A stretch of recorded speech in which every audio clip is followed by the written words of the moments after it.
Welcome to my channel. This is the Diamond Chrysalis, aka Divested Diamonds. This is divestment with purpose, and you have arrived.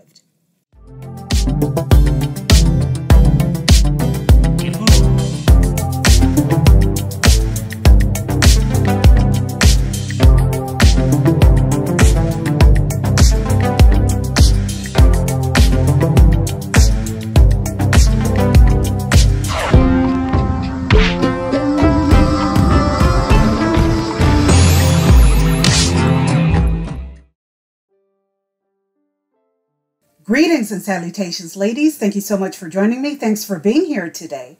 Please do me a favor and click the like button as you watch this video.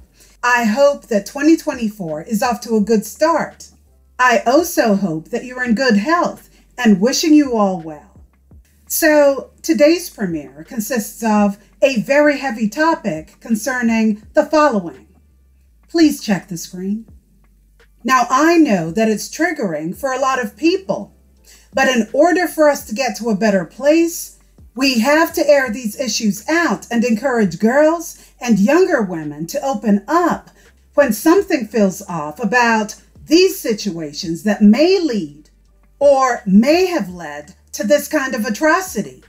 I will be adding extra commentary to the following video of a young lady who opened up about her situation only to be shunned by members of her family. Without further ado, let's get started. Black families do not protect children or women. I finally went public with my stories of assault, my child abuse, and my family literally disowned me, mainly the elders. I went to the family Christmas party a couple of weeks ago, and I was literally thrown out by my uncle. It was his home and his girlfriend, because allegedly they saw my TikTok videos and, they said that I was talking shit about the family. And my question is, am I talking shit about the family, or am I accurately retelling stories of abuse and trauma that happened to me as a child at the hands of the adults, now the elders of this family? This here is one of the many reasons victims don't come forward in SA cases. The so-called community has normalized the check the screen of children the same way that they would drinking a glass of water. Those who are brave enough to speak up are either never believed or shamed for having, quote unquote, put themselves in that position in the first place, even if they're underage. This sick and twisted mindset has led to the sexualization of young Black girls, simply because the focus is on protecting the perpetrators while leaving the victims to fend for themselves. I'm deeply sorry that this happened to her. No victim of crime, but especially SA, deserves to be treated in this manner. I do not care what excuses her family have in this situation. She never asked for this, nor did she deserve it. Nobody does. It never should have happened. Sadly, this happens a lot in Blackistan, where victims are shamed for speaking up. I could actually see the pain in her eyes. This lack of empathy for young Black girls and women who speak up against these situations is rampant. You're looked upon as an inconvenience.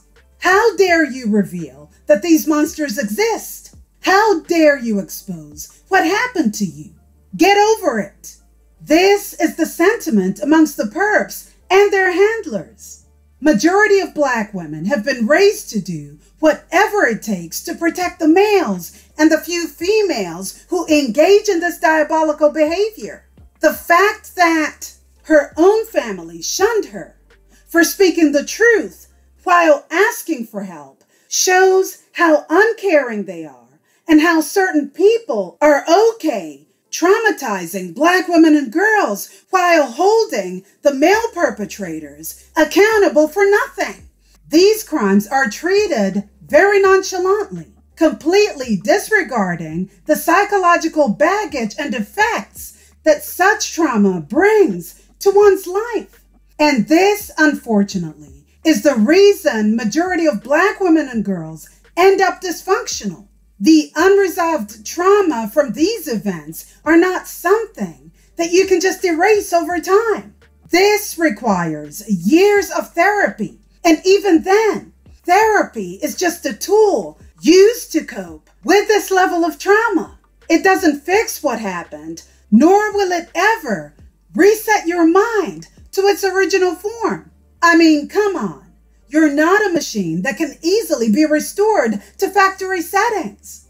Something inside of you breaks once you've been touched, and those pieces can never be put back together again. Therapy helps because you can navigate life from a new perspective, and it serves you mentally as an assistant to cope with the trauma. What's really sad with a lot of Black women and girls is that it makes it difficult to get to that place when they are being told to shut up and put up. There is no peace when you're being forced to endure the presence of these demons, these family members, at family gatherings.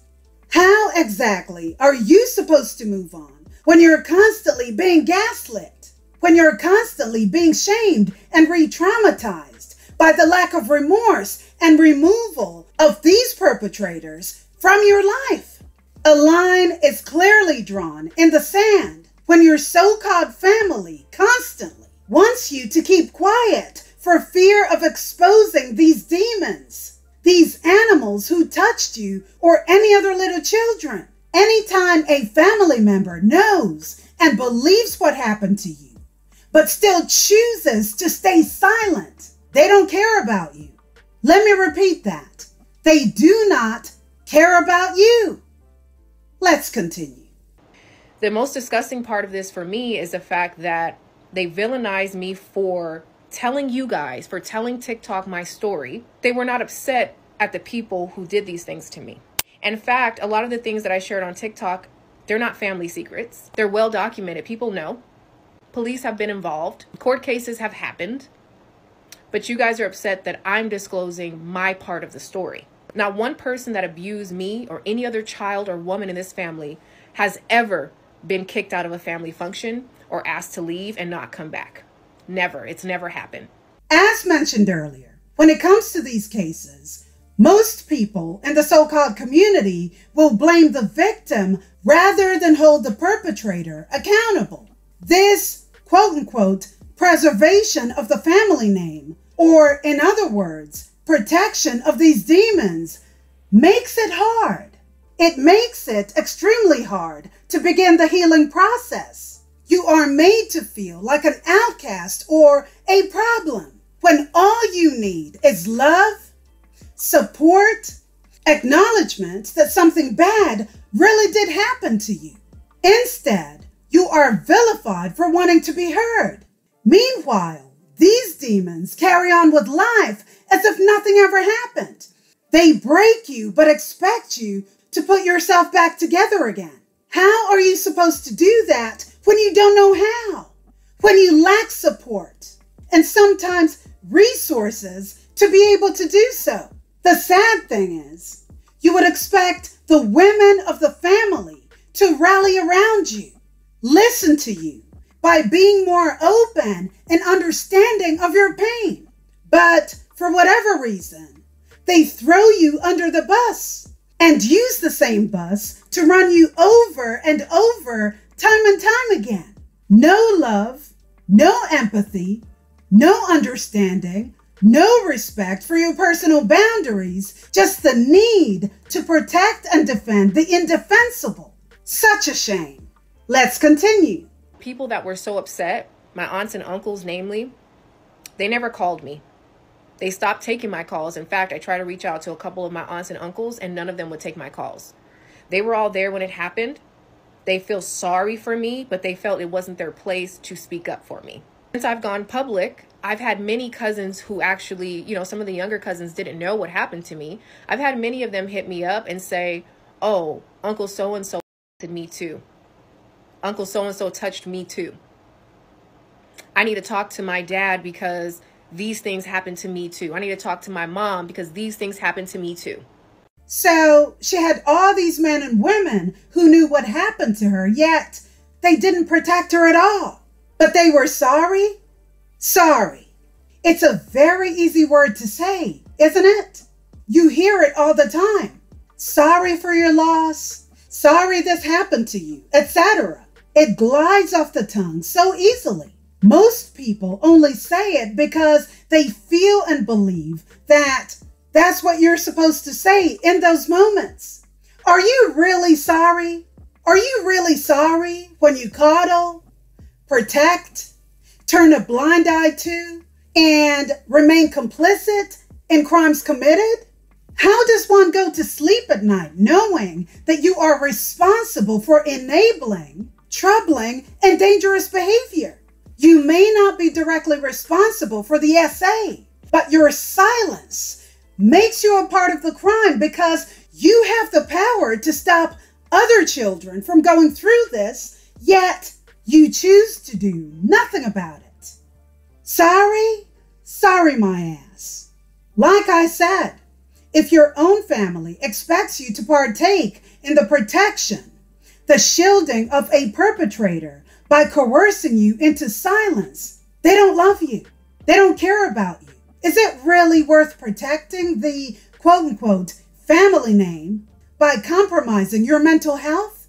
When someone asks you to engage in such low vibrational behavior, it isn't you that they're concerned about. They are concerned about themselves and their diabolical mindset and the need to defend the fact that their sense of self operates at a low frequency, basically in the gutter. This is why it's easy for them to protect gutter behavior. This is a comfort zone for certain people because they think burying their head in the sand will somehow make that issue go away.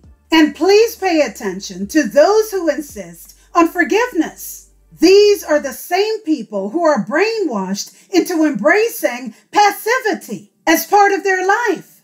No one is owed forgiveness. However, if you wish to do so, let it be your call and not theirs. The truth of the matter is, no problem goes away unresolved. Until you get to the root of the problem, it will constantly pop up. In cases such as these, where the victim is left to pick up the pieces, the issue manifests itself in different ways throughout the various stages of their life. It's easy to tell someone to, quote-unquote, get over it, or, quote-unquote, move on when you are not on the receiving end of such debaucherous and degenerate behavior. Unfortunately, this is not an issue exclusive to the U.S. alone. You will find this problem amongst Black people the world over. Here's a video of a West African woman speaking on this very subject. Let's take a listen. Black families do not protect children or women. And where is the lie in this? Ain't this the truth? You know, back home, we still, in 2023, young girls and women are not protected because African families, we still keep protecting the perpetrator instead of the victim in the situation. You know, as a woman who's gone through abuse during my childhood, I am not shy in sharing my experience at all. You know, we have kids who are possibly telling their parents, when they get the guts to actually tell their parents that somebody in the family is hurting them or have hurt them. One of the things that an African person will say to that child is, hey, especially in the country I'm from, they'll be like, hey, keep quiet. Don't say that out loud. What did you do for them to do that to you? What were you wearing? What did you do for them to do that to you? Hey, don't say it out loud. Don't say to spoil the family's name. We carry and we keep on protecting the perpetrators and neglecting the victims. And this will affect that young girl for the rest of her life. Black families, African families, we need to do better. That you need to have a relationship with your children and know them more so that if anyone is hurting them, they have they have that will, or they don't have any fear, and they can share it with you, so that the abuse or whatever it is can stop. It's very, very few percentage in the African society, African community, that actually will do something and act on. I remember the last one video I did about a mother finding out that their husband is sexually her daughter that she brought into the marriage. And we had women advising this woman to stay in the marriage and protect her marriage and send her daughter, the minor who has been by the grown monster that she calls her husband.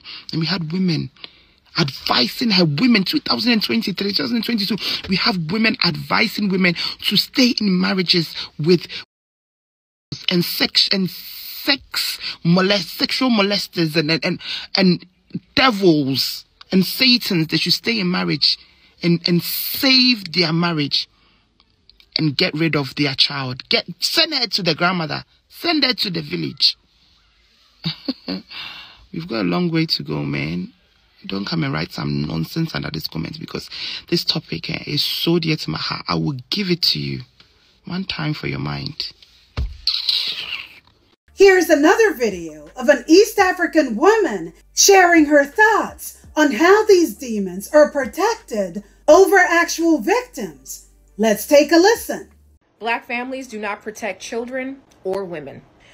In most African homes, exist without any consequences. Like the number of times I've had, especially when I was young, like a certain uncle coming to a certain home, and then you hear a parent telling their child to cover up, like their girl child to cover up. That child has been dressing like that, so it's not really a matter of respect. Like that child have been dressing like that in front of their dad or maybe even their brother. But then when a certain uncle is coming and the parent know damn well that that uncle has a wandering eye or looks at small girls in a certain way, they tell the child to cover up instead of making sure that that uncle never comes to their home in any way. Also, at the same time, the number of times I've heard of young girls being sexually assaulted by uncles or older cousins, but then the family ever turns around and not believe the kid in some cases, or knowing that the kid was sexually assaulted, but then they don't want to bring any shame to the family, as if they're the ones that are supposed to be ashamed. Like it's that person, it's that rapist or that is supposed to be ashamed.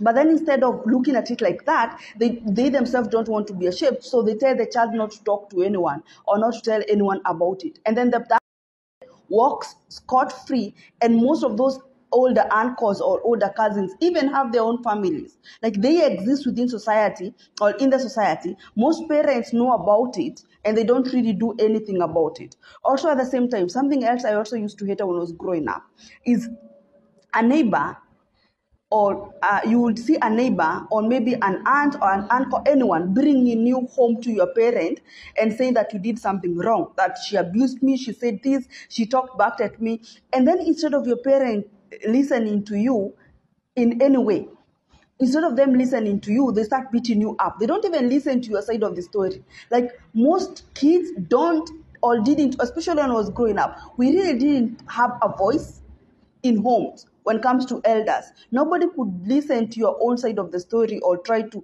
hear what you have to say. You knew damn well, if my aunt takes me home because they're saying I did this, even if I didn't, I'm going to be beaten up by my parent without even being given a choice to be able to listen. And don't get me started on women. Like they know their son is beating you up and nobody says anything. Every person just keeps quiet. And I've also heard of a lot of cases where women are beaten up, especially the older generation, and then they went home because they were tired or they thought that they're going to be killed, and then their parent takes them back to their own abuser. Yes, most kids, especially in the old, they were never protected or they're not really protected. And I think this generation, we need to do better. And finally, Sis dropped some truth bombs on how the so-called community doesn't protect Black girls and women, but especially little Black girls. Let's take a listen. Black families do not protect children or women. I finally went public with cause let's talk about it.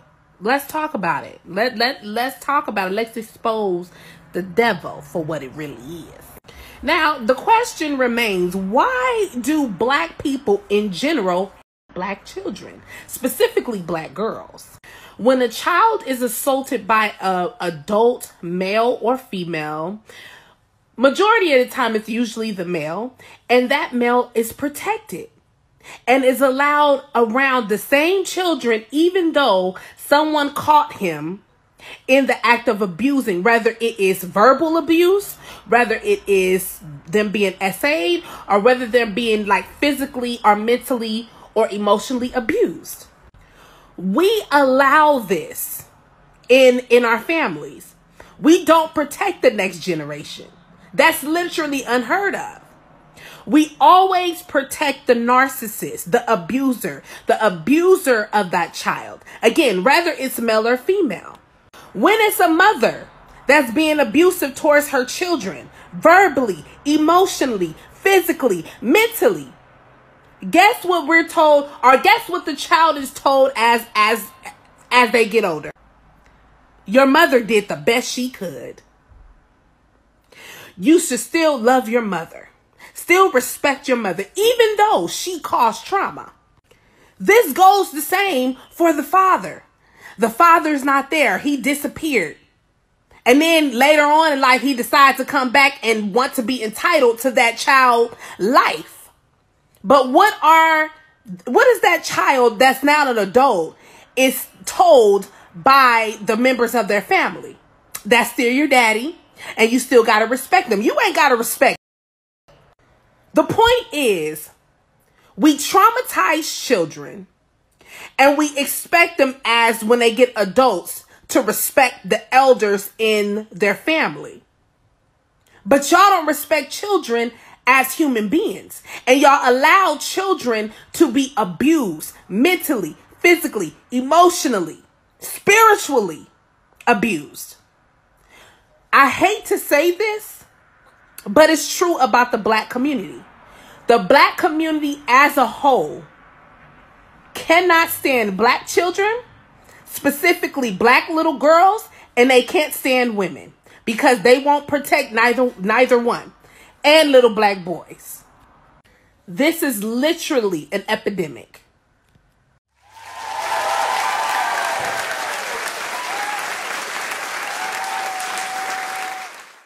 You know, as much as I have a love-hate relationship with social media, I'm thankful for one thing. The exchange of information by real people on real-life issues is a lot easier because of it. And that I can appreciate. However, not everybody agrees on issues such as these because there are certain groups of women who are hell-bent on portraying this so-called community as quote-unquote normal, when really it's far from it. Let's discuss this further as we move on to the comments section.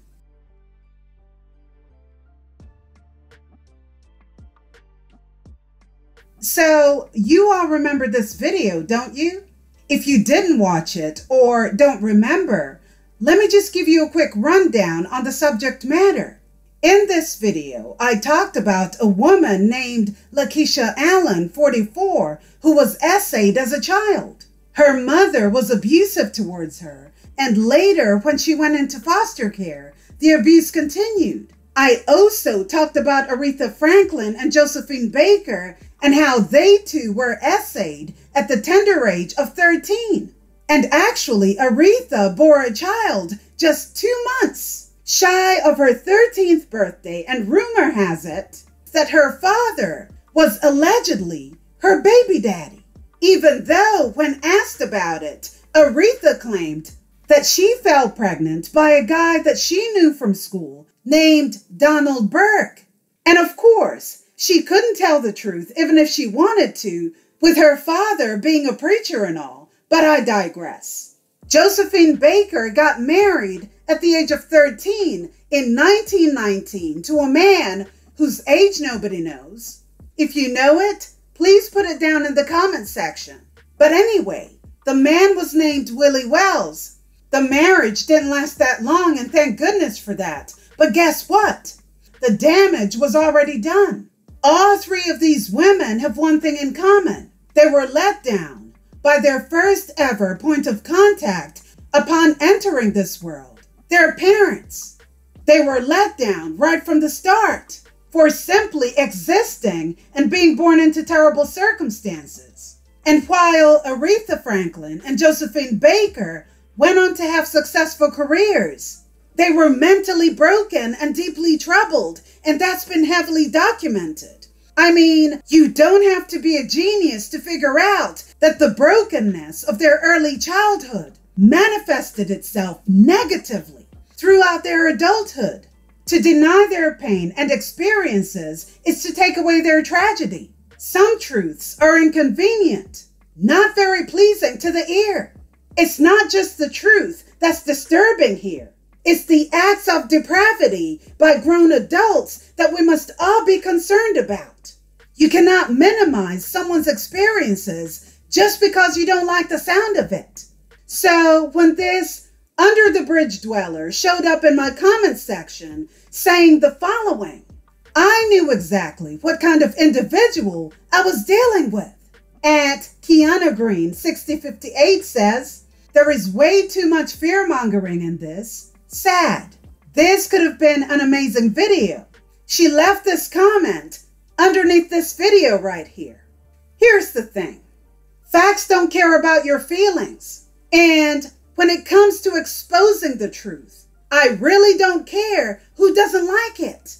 If you have an aversion to the truth, that sounds like a you problem.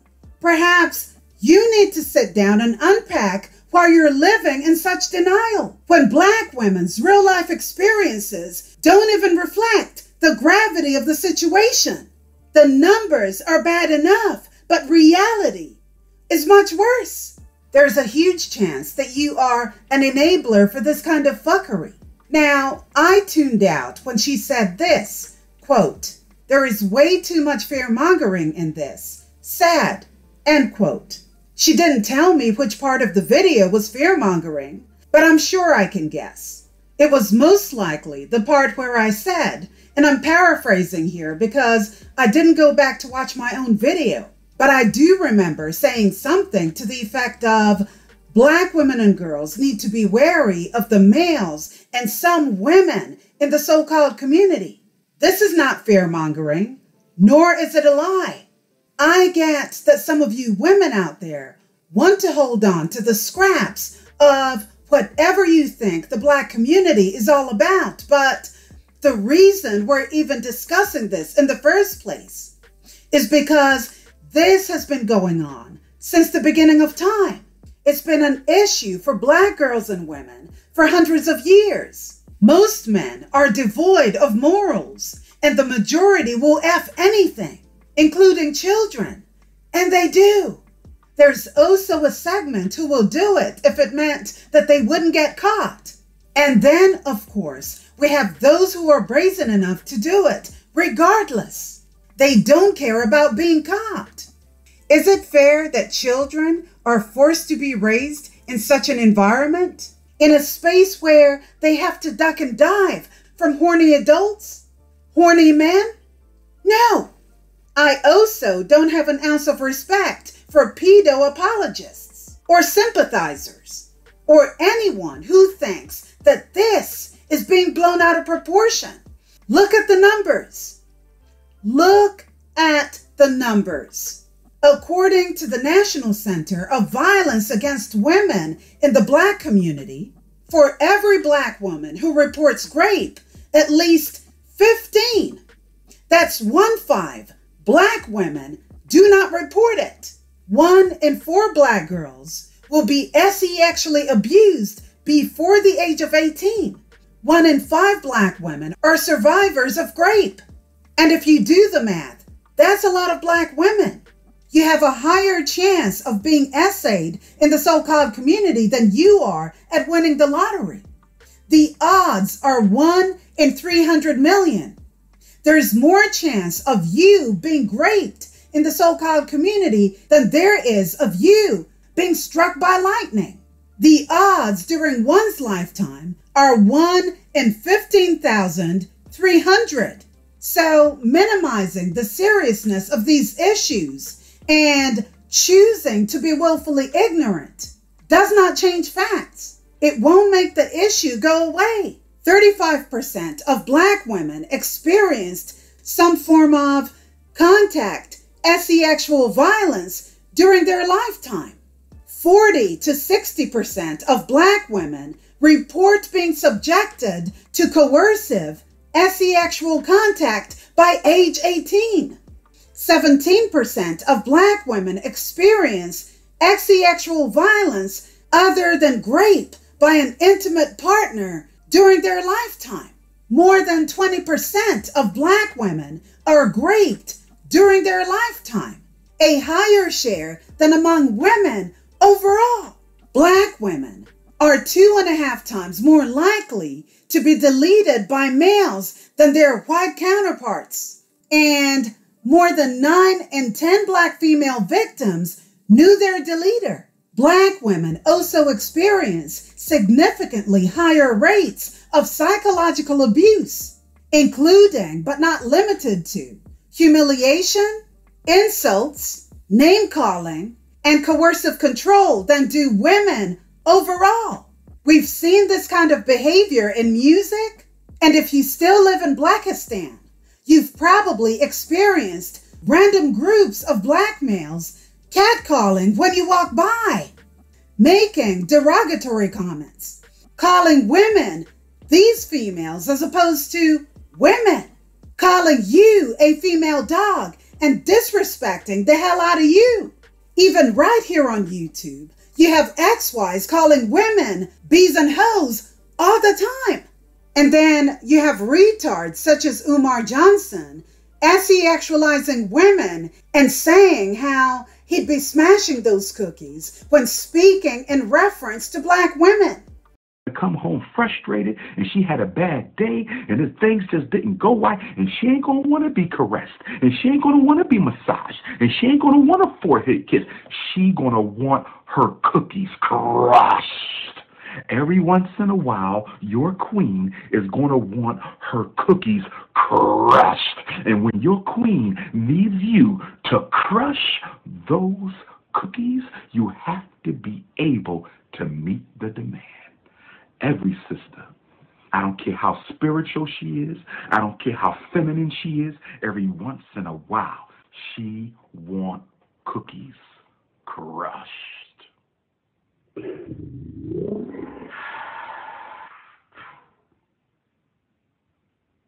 To a lot of these males, and yes, I use the term males for those I don't respect. To a lot of them, Black girls and women are to be used and discarded like trash. Most of them have more respect for toilet paper than they do Black women. It's ridiculous. And so when I see conversations such as these in my comment section, it's not lost on me that women like you, Kiana Green 6058, are not only in denial of these atrocities in the so-called community. I can see you shaming Black girls and women and asking what they did to allow themselves to be treated in such a manner. And shout out to Chicky Chick 4644, or is it Chicky Chic 4644, who said to her when she expressed how there was, quote unquote, too much fear-mongering in my video. If the truth is fear-mongering, you should be scared as hell. Facts. The worry should not only be based on what's reported. What isn't reported is much more scary than the truth. And of course, the only thing that Kiana had to say to that was, it's statistically not the truth. Again, she didn't specify which part of my video was, quote unquote, fear-mongering. She probably got triggered by the fact that her community is a cesspool of fuckery. Now, let's tackle the statement she made. It's statistically not the truth. At the risk of sounding repetitive, let me reiterate something I said in a previous video when I talked about a certain unnamed content creator who shared similar sentiments. Statistics are based on a collection of data on a subject matter. This is based on participation in a particular case study. Since we know that not all data is collected on an entire demographic of people, the results will only be based on those who participate. It doesn't include those who withhold information due to a lack of participation or refusal to take part. So when she says it's statistically not the truth, she's being disingenuous. But I do understand that those stats do not account for the other groups of women who are so traumatized that silence is their only option as a coping mechanism. But here's the flaw. In her opinion, even when you do look at the stats, the numbers are still bad. They are alarming. But here's the thing. What I've observed with some of these women is that there's a need to defend the indefensible and the need to attempt to protect a so-called community that has brainwashed and bullied women and girls into silence for the benefit of the perpetrators who are normally male, like this woman in the following video. Let's take a listen. Black families do not protect children or women. I finally went public with... I'm not denying that this young lady has a tragic story of abuse and she should have been protected. The thing that is bothering me is that she started her statement with black families don't protect their children. I think she did that gaslighting black families because she knew she was going to get a visceral response for click and views. Albeit, her story's tragic. But let's not talk or unite black families because her black family didn't protect her, which is sad and tragic. I think I'm done with the internet today or social media today. She didn't have to put black families don't protect children and women because that's just simply not the case. I understand that she's part of the quote-unquote not all brigade and that she feels some sort of way about the young ladies speaking in generalities about the so-called community.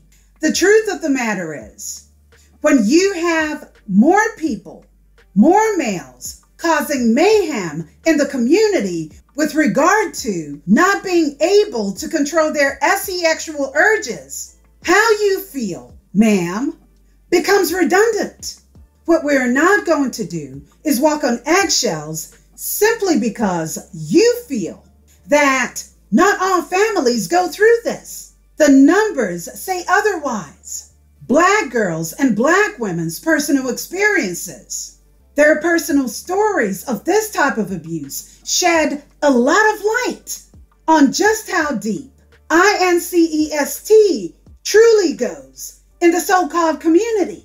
Your family may be one of the few that hasn't engaged in this type of fuckery. And if you feel like throwing your cape on in defense of your family, that's your prerogative.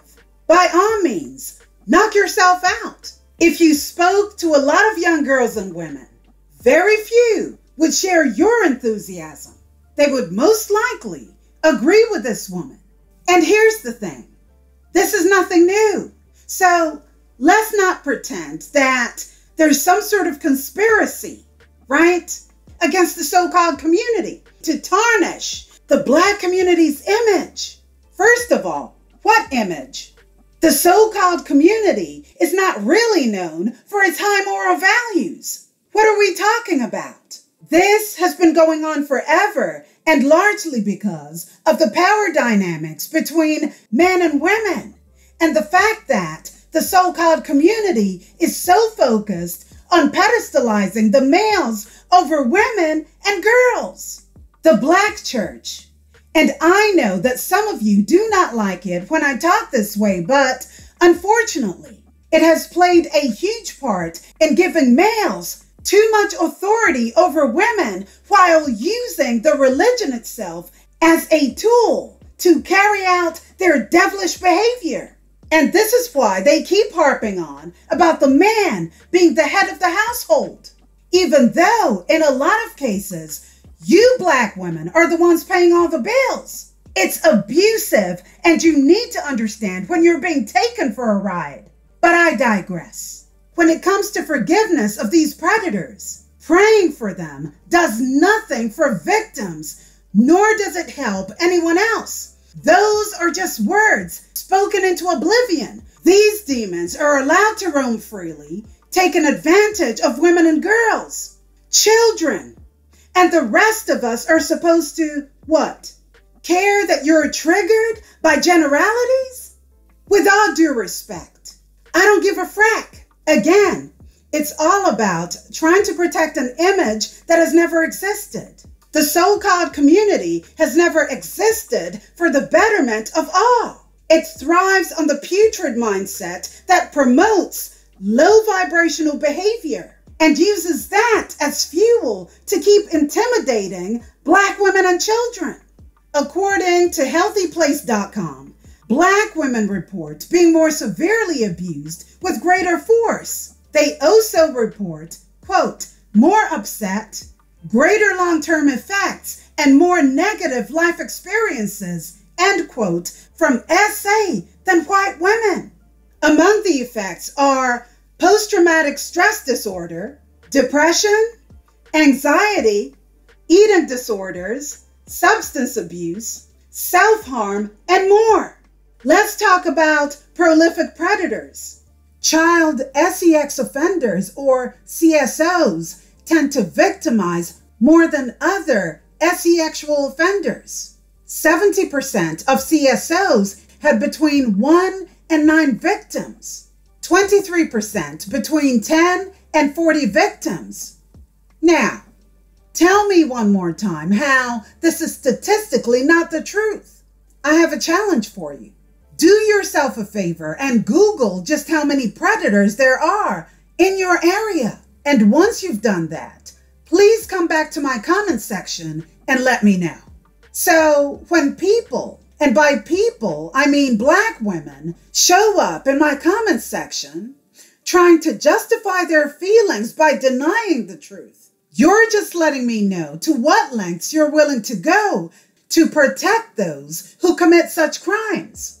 I don't care that you come from a family that you believe has never engaged in such degeneracy. If that's the case, good for you. Have a cookie.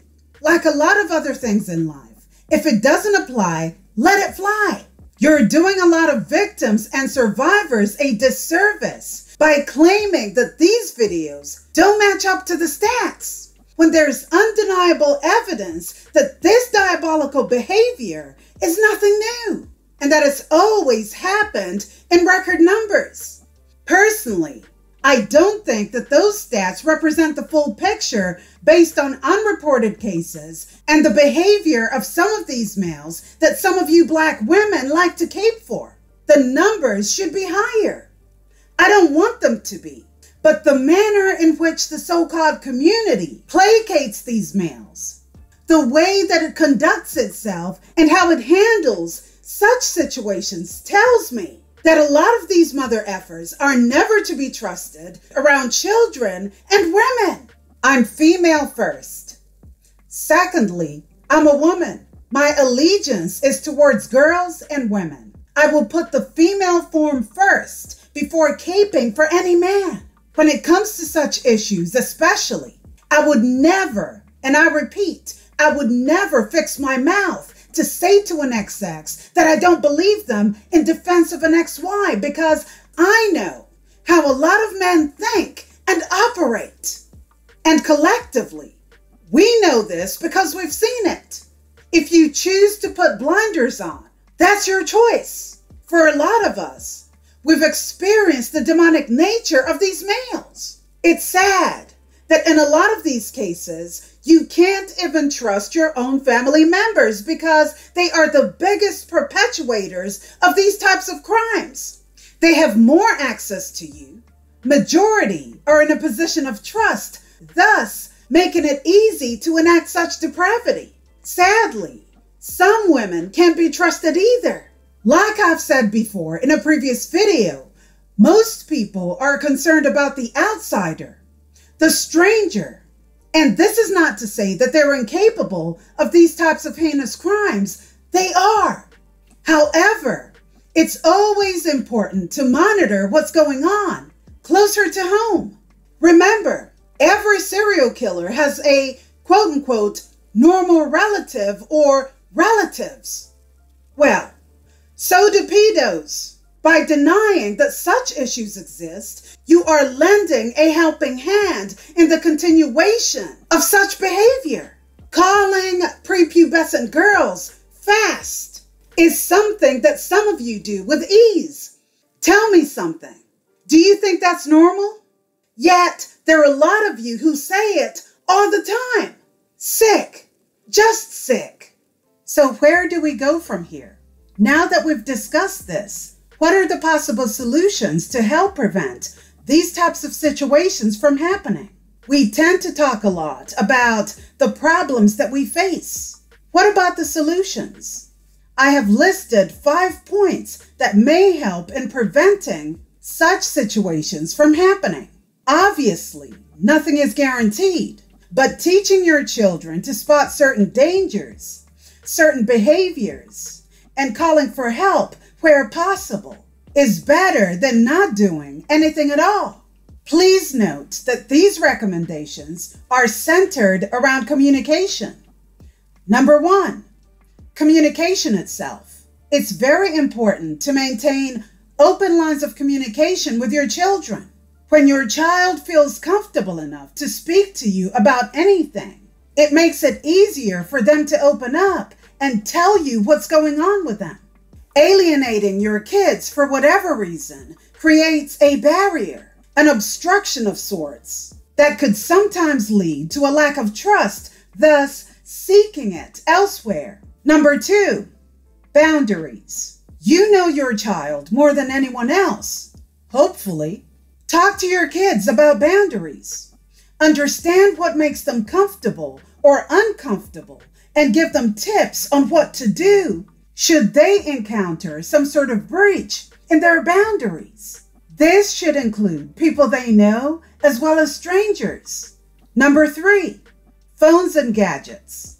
Know where your child is at all times. Sharing your location with them using your phone can help tremendously. If this fails, put a tracker on their phone so you can keep tabs on them. Now, this might seem a little hypocritical since we just talked about boundaries, right? But this action is for the protection of your child. And as a parent, that is your job. Now, whether or not you choose to tell them about this is up to you. Another option would be to get them one of those self-defense alarm keychains. They are small, portable, super loud, and you can put them on your person or attach them to a bag, etc. Number 4, honesty. Please be honest with your kids when it comes to these issues. If you're going to practice vigilance in protecting them, at least explain to them why you're doing it. It's easy to tell a child not to do something simply because you said so, simply because you're the adult. And that's fine and dandy, but here's the problem. If they don't understand why they have to do it or the seriousness of the situation, they are unlikely to take it seriously. Number 5, secrets. Explain to your child that secrets between adults and children are inappropriate. Any adult who keeps secrets between them and a child is up to no good. Predators will use this tactic so as to not have the child out them during the grooming process. This is why it's important to have open lines of communication with your kids to prevent this from happening. Predators are good at sniffing out children with low self-esteem, those who are shy, emotionally broken, and abandoned. When children don't get the mental and emotional support and nourishment from parents and guardians, They are susceptible to the predator's web of deceit. Encourage them to snitch and spill the beans when such lines are crossed. Anytime something feels off, innocent or not, your children should be free to come to you and talk to you about it. And to some of you single mothers out there, if you can avoid moving these men into your homes, that would save you a lot of heartache, especially once you realize that some of these males target you to get access to your kids. And by the time you realize this, it's already too late. Please be stringent and keep them away from your kids. Your main priority should be your child's safety.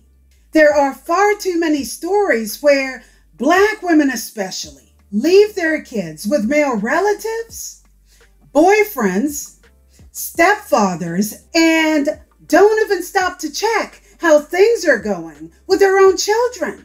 They just assume that everything is okay. You can never take anything for granted. And please don't get me wrong. I'm not at all saying that life stops once you have children, but you have to figure out which decisions are more important to you. Stop introducing your children to monsters and demons. Once that innocence has been stolen, you can never get it back.